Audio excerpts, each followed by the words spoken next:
बूढ़ा भिखारी। मेरा नाम रचना है। मैं मेरे पति के साथ एक छोटे से गांव में रहती हूँ। हमारा गुजारा अच्छे से खेती हो जाता है। मैं मेरे पति की खेती में मदद भी करती हूँ। हमारे 2 बच्चे हैं, एक लड़का और एक लड़की। हम भले ही अमीर नहीं हैं, लेकिन घर में सुख शांति का होना ही सबसे बड़ी बात है। हमारा गांव छोटा है, तो हमें खेती का सामान और चीज़ों के लिए पास के शहर जाना होता है। जो चीज़ें पास के शहर में नहीं मिलती, तो फिर उसके लिए बड़े शहर जाना होता है। मेरे पति राजेश सोच रहे हैं कि अब वो एक नया ट्रैक्टर ले। मेरा भी अक्सर पास के शहर में आना जाना लगा रहता है, कभी घर के काम से तो कभी खेती और दूसरे कामों की वजह से मैं औसतन 7 दिन में एक बार शहर चली ही जाती हूँ। मैं जब भी शहर जाती हूँ, मैं वहाँ मंदिर के बाहर बूढ़े भिखारी बाबा से मिलती हूँ। करीब 1 साल पहले ही वो वहाँ यहाँ आए हैं। मैं भी उन्हें 1 साल से देख रही हूँ। मुझे याद है, जब मैंने उन्हें पहली बार देखा तो वो काफ़ी दुखी थे। मैंने उन्हें पैसे दिए, लेकिन उन्होंने नहीं लिए। फिर अगली बार जब मैं गई तो मैंने उन्हें घर के बनाए पकवान दिए। वो देखकर वो खुश हुए और बड़े चाव से खाए। तब से यह सिलसिला शुरू हो गया। मेरा जब शहर जाना होता, मैं उनके लिए जो भी घर में बनाया होता लेकर जाती हूँ। मुझे मेरे नाम से बुलाते हैं। इन 1 सालों में उन्होंने मुझसे बहुत बातें की। मेरा घर गांव कहाँ है, यह भी उन्हें पता है। मेरे पति नया ट्रैक्टर लेने बड़े शहर गए थे। मैं घर में अकेली थी। वो करीब 3 से 4 दिन के बाद आने वाले थे। वो जिस दिन गए उसी शाम मुझे मेरे घर के बाहर वो बूढ़े बाबा दिखाई दिए। सारा दिन मैं खेतों पर थी, इसलिए मुझे पता नहीं चला। जब मैं शाम को आई तो मेरे घर के सामने वाले पेड़ के नीचे बैठे थे। उन्हें यहाँ देखकर मुझे अचंभव हुआ, क्योंकि 1 साल में कभी भी वो आए नहीं थे।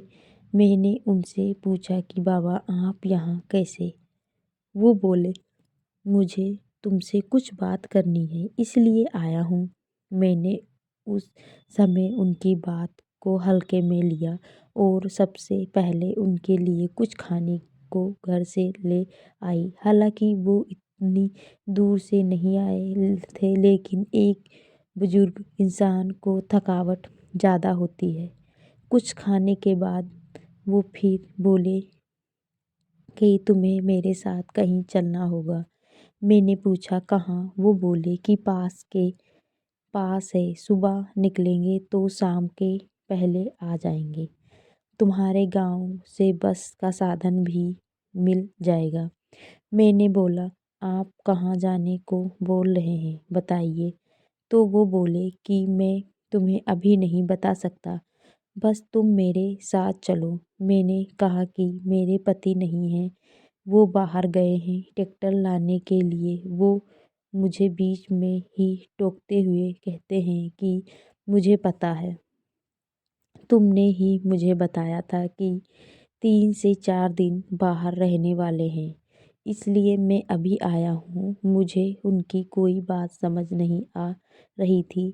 एक पल के लिए मुझे यह भी लग रहा था कि शायद उनकी उम्र की वजह से आज कुछ इस तरह की बात कर रहे हैं। मैंने उनसे कहा कि ठीक है, आप अभी आराम कर लें, हम सुबह चलते हैं। वो घर के बाहर वही पेड़ के नीचे ही सो गए। मैंने उस समय उनकी बातों को ध्यान नहीं दिया। मैं सोच रही थी कि शायद वो सुबह होते ही मुझे दिखाई नहीं दे, वही शहर के मंदिर वो वापस लौट जाएं। लेकिन ऐसा नहीं हुआ। सुबह जल्दी ही वो मेरे घर का दरवाज़ा खटखटाने लगे। मैंने इस दरवाज़ा खोला सुबह के 5 बज रहे थे। दरवाजे खोलते ही कहने लगे कि चलो रचना, चलना नहीं है? अब मैंने उनसे पूछा, आप क्या बोल रहे हैं? कहाँ जाना है? आज आपको क्या हो गया है? हालांकि मैं उन्हें पिछले 1 साल से जानती थी, लेकिन आज वो कुछ बदली बदली बातें कर रहे थे। वो बोले कि तुम्हें मेरे साथ चलना होगा। मैंने कहा, जाना? आप बताओ। मेरे पति नहीं हैं।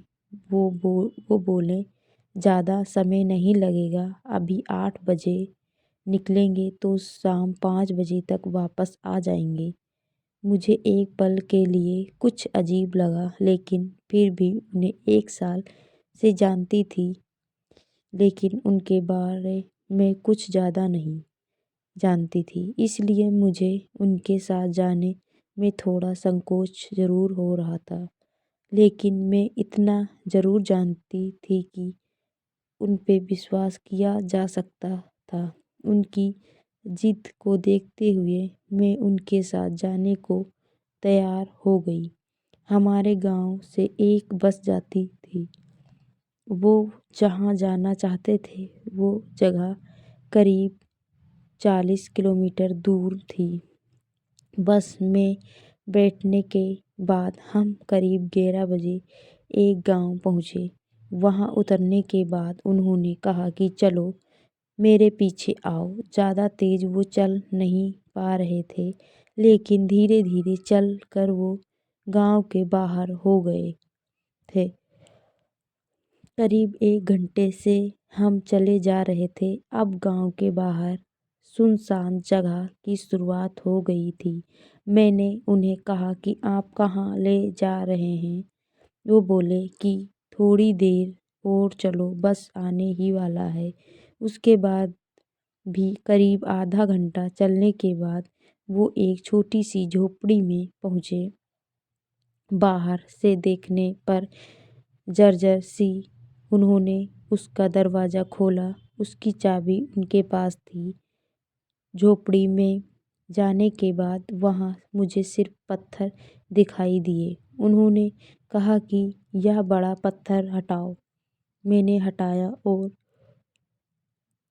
फिर उन्होंने वहाँ खोदना शुरू कर दिया। धीरे धीरे खोदने के बाद उन्होंने वहाँ से एक बड़ा संदूक निकाला, जिसकी चाबी भी उनके पास थी। उन्होंने वो बड़ा संदूक खोला और मुझे दिखाया। वो संदूक पैसे और जेवरात से भरा था। मैंने देखते ही पूछा, यहाँ क्या है बाबा, और किसका है? वो बोले, बेटी यह मेरा है और अब यह तुम्हारा है। यह पहली बार था जब उन्होंने मुझे बेटी कहा। मैंने कहा, आपका कहाँ से आया? उन्होंने कहा कि मैं तुम्हें पहले बताता तो तुम मानती नहीं, समझती कि मैं पागल हूँ। इसलिए मैं तुम्हें बोल की रहा था कि मेरे साथ चलो। तब उन्होंने पहली बार अपनी कहानी सुनाई। वो बोले कि बेटी यह मेरा और मेरे बाप दादाओं का कमाया है। यह तो कुछ नहीं, मेरे पास अच्छी ज़मीन थी। ज़मीन भी मेरे बेटे ने मुझे घर से निकाल दिया। अभी वो मेरे घर और ज़मीन के साथ जी रहा है।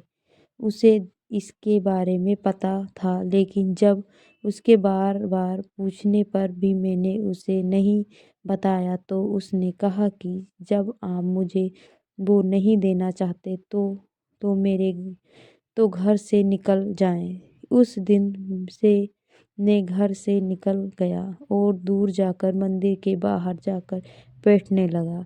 तुम में मुझे मेरी बेटी दिखती है। मैं अब कितनी दिन रहूँगा? मैं चाहता हूँ यह सब तुम रख लो। उनकी बात सुनकर मुझे बहुत दुख हुआ कि उनके साथ यह हुआ है। मैंने कहा कि इस दुनिया में कर्म के फेर में कुछ नहीं बच सकता।